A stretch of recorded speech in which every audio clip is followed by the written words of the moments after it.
Hi, my name is Max Ledger, and I'll be presenting How to Win Through Others, the Smart Giver Approach for Management 6334.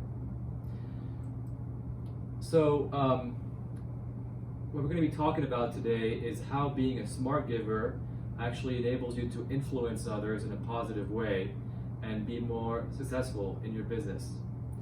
Adam Grant's book, Give and Take, describes 3 reciprocity styles: takers, matchers, and givers. Now, when I read Adam's book, I was like, well, is that how the world is? Are we just divided, givers, matchers, and takers? Well, not really. It's more like a scale. So each of us is a little bit of each category, but we all have one dominant characteristic.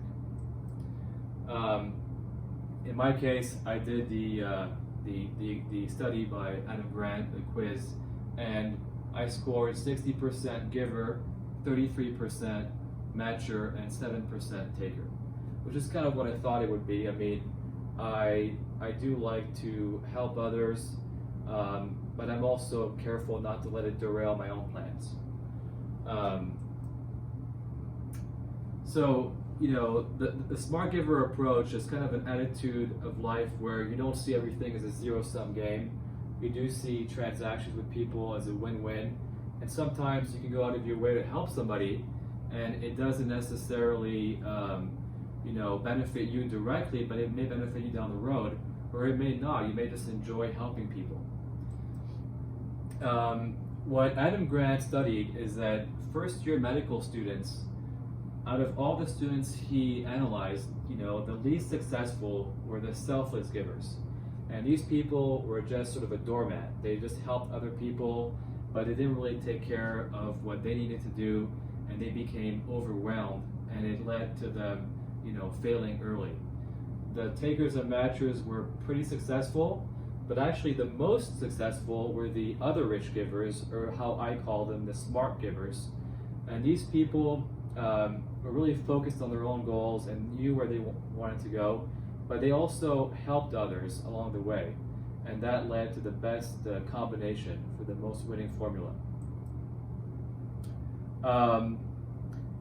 An example from my life, recently, is I had an acquaintance that was a professional acquaintance, and I had a family friend.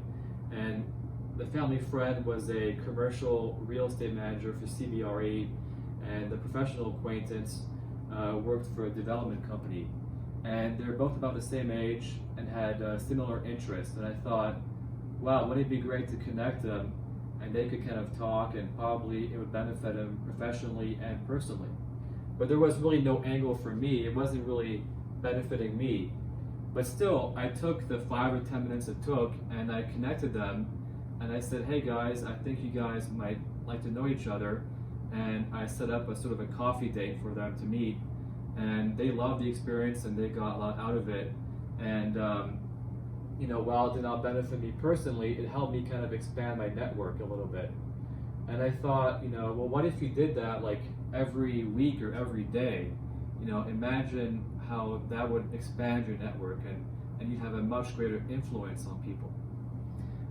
As we can see here from the Izzy and Dunlop study, they examined how different clusters form. Typically we tend to assimilate with our own people, and so we don't really meet as much.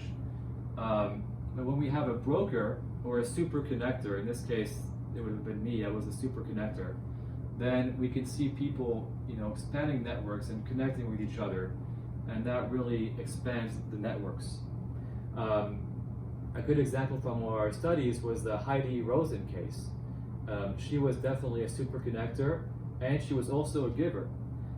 She liked to work with people, she was very generous with her time, but at the same time, she wasn't a selfless giver. She was very smart about how she connected people. For example, she would say that she would only connect people with her contacts if it was mutually beneficial.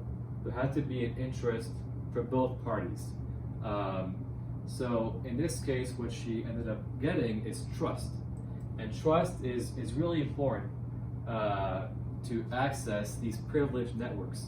And what these networks give you is access to private information, access to diverse skill sets, and power. I mean, but to get in there, you need to earn their trust.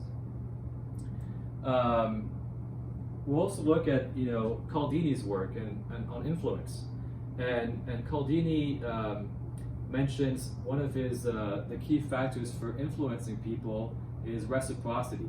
So we often like to return a gift. Well, if you want to expand your network, start doing gifts to people, start connecting people together, and do it without any thought of a personal gain. Do it for the connection itself, and it will eventually reap benefits for yourself.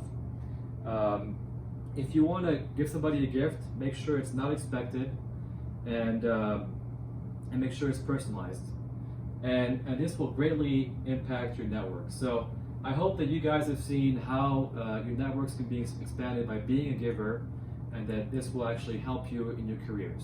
Thank you.